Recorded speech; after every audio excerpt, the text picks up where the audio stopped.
We are making milk tea. First, prepare the tea using boiling water.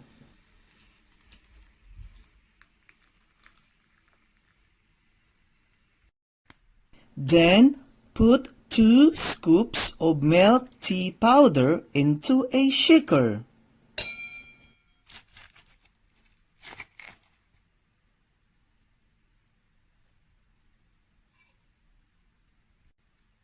Once the tea is ready, add the tea to the shaker and mix to dissolve.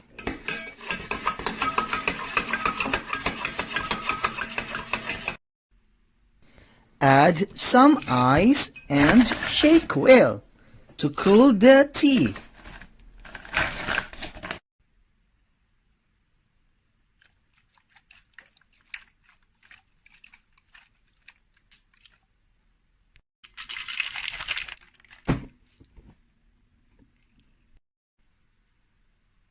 Adjust the taste by adding peach syrup and a little bit of sugar.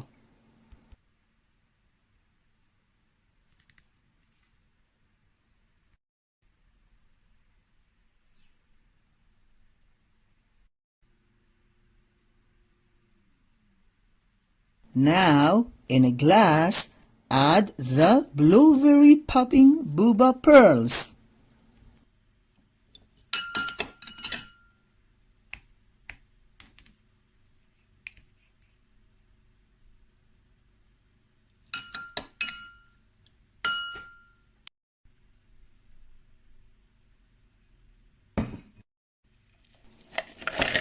Add more ice.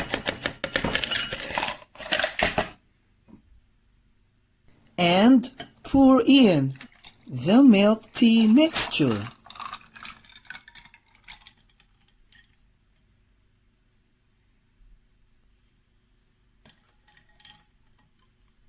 And it's ready to drink.